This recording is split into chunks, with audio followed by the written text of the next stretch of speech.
today with us is celebrated Indian author Shobaa. Shobaa, thank you for taking the time to be with us. What were the challenges you faced when you started out as a writer? It was really not as daunting as a lot of writers believe the first book is. For me, writing is something, it comes to me as naturally as perhaps breathing. And it's something that is so much a part of who I am. I've been writing almost all my life, from the time I could hold a pen. I have diaries going back to when I was a child. So writing is something I feel very passionately about. So I didn't have a tough time. It was a commissioned book. Penguin had commissioned it.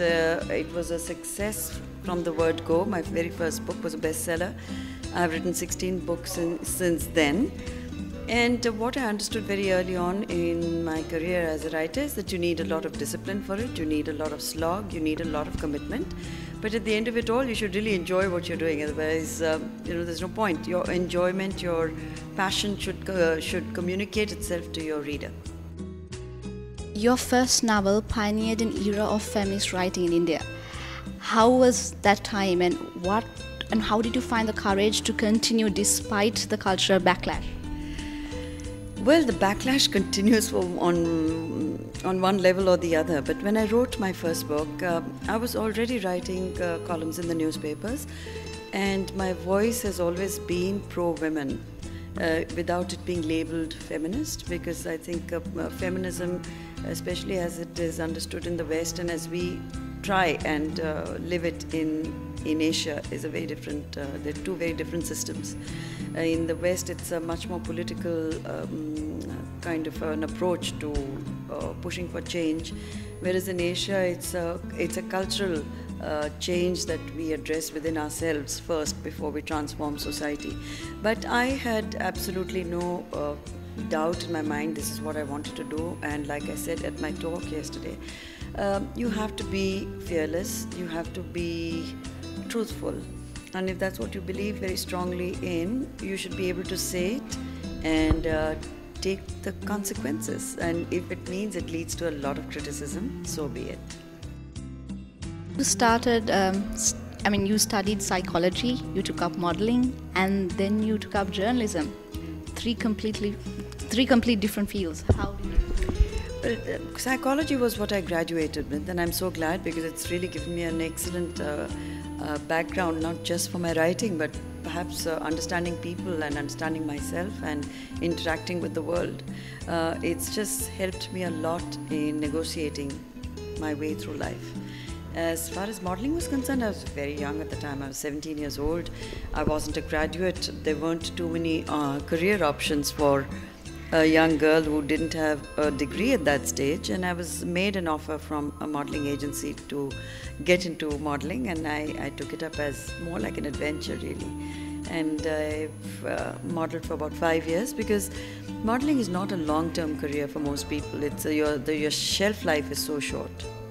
So you know that you have to move on to something else. And I was lucky enough to get the opportunity to move from modeling to copywriting to writing novels at a later stage, editing. And writing has consumed me ever since, and I continue to model. So, in a way, it's all full circle. What's the best and worst thing about being a writer? I like deadlines. So I would say deadlines don't scare me, and I actually enjoy meeting them. But I think for most writers, it's the terrifying fear that they'll have writer's block. So far, thank God, God has been very kind to me, and I haven't ever suffered from writer's block. But I think for most writers, it would be that they'll go to their laptops and go blank. It hasn't happened so far. And the most exhilarating part, I would say, would be the opportunity it gives me to travel around the world, sharing my words with readers globally, that the books are in translation in over 14 languages and countless countries, that I get to lit fests like the one I'm here for. It gives me enormous joy, and it's also a huge learning experience, because with each time you travel, it's new cultures, new people, and you're absorbing all the time, and it's just something that makes me feel full of joy, and I cannot think of what I might have done had I not been a writer. Maybe architecture, because I'm very attracted to that, but maybe hoteliering, because I find that also very challenging and creative. Tell us something about you that most people don't know.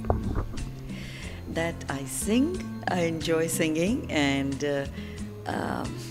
I also enjoy dancing a lot. I end up dancing only with my kids, which is the best way actually, or at home, because they'd be most embarrassed if their mother suddenly started to rock in clubs. But it's something I enjoy just for myself, just for the movement. It's like meditation, singing and dancing both. So I don't think it's something that's commonly known. What do you think is the biggest challenge that women writers in India face today? Right now, there's a huge explosion in India, and I've just launched my own imprint. I'm now officially a publisher myself. So I see a lot of manuscripts. Almost 70% of them are submitted by young women, speaking in very new, bold, wonderful voices. So to me, it's saying a lot about a society that's now ready to accept and hear what women have to say, which wasn't so when I started off. And most publishers were, in fact, reluctant to even publish a woman because they felt there was no market for it. And now I don't like the term chick lit at all, but there are a lot of young girls and they're writing wonderfully well. It's a very, very vibrant climate. Like you said, you ventured into publishing. Does that mean writing will take a backseat? Not at all. I have 2 books that I'm obliged to write. I have contracts for them. I'm hard at work. And it'll remain a parallel activity. I think they both complement each other quite splendidly, so I don't see any contradiction there. In your latest book, you speak of India's journey. You compare your journey to India since independence. How so? It is a parallel journey on many levels because I am exactly the same age as my country. So when I thought of documenting India at 60, it was just seemed the logical thing to do is to document my own life as part of that great change that I have seen lived through in India. So it became a kind of an exciting way of explaining yourself and your country to the outside world. And it's not that it's a kind of gaga book about India. It's pretty critical, and but it's also saying that the future is looking extraordinarily optimistic on every level in India, whether it's economically or culturally or militarily. So really, at the moment, India certainly, it's a good story. Okay, thank you very much, Shobaa, for being with us. Thank you. Great pleasure. Thank you. Thank you for being with us on Daily Mirror Online.